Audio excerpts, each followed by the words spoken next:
Can I read something from Ron? Sure. This is out of his Reclaiming Your Spiritual Power, and it's right to what you're talking about in terms of prayer, Padre. This is Ron from page 78. And he's talking about Psalm 23 as a lead-in, but he starts talking about what is prayer. He says, we believe that to pray means asking God to do something for ourselves or something else. I have never believed that. I've always understood is when Ron taught prayer is setting a trap for God or seeing yourself as wonderfully made, I think of it as creation. So Psalm 23 is the recognition that everything we need has already been done. And that's the Lord is my shepherd, I shall not lack. So it's all statements of what is not what I want. So the recognition is there that we have everything has already been done.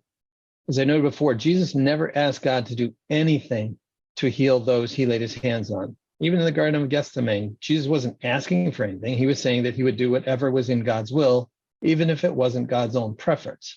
And then Ron went on to talk about that in himself. When I applied this realization to my own condition following my stroke, I had to ask myself, do I pray asking God to heal me of the stroke, or do I just sit in the stillness and experience God?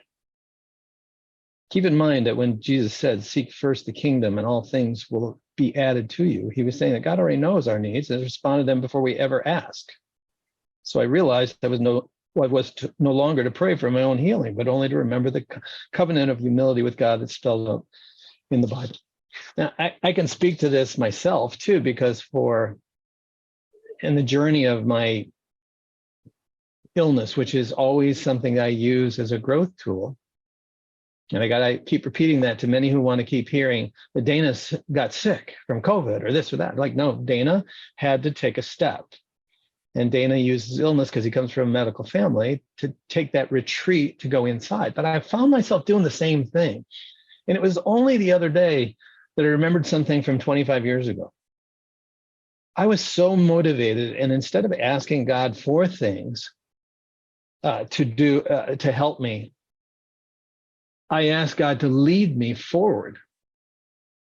And then, unfortunately, my guides appeared. And my guides, unfortunately, pointed me to Buddhism.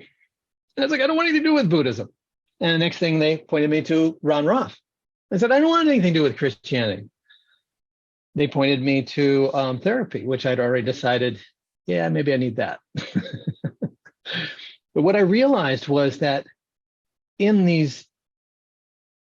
had to surrender and be willing to allow the rod and staff to appear. And the rod and the staff came through other methods than I would ever imagine, because we want the dinner that we want. We go out to a special restaurant to order the dinner that is our favorite, as opposed to like Jesus in Gethsemane. It's like sometimes you're served up with blue and white and yellow candles. And that's what it's going to be.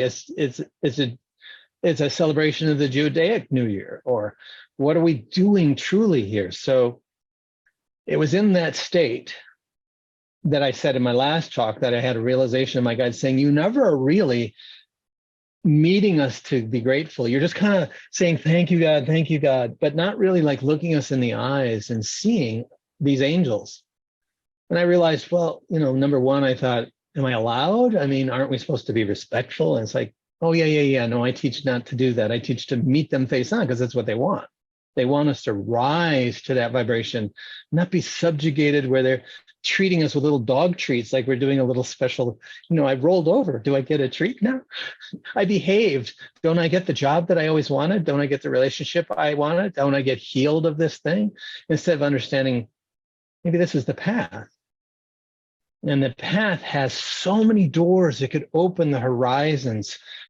So that's my encouragement to all of you is don't keep praying for something you want to get rid of, because that means you're going to keep it.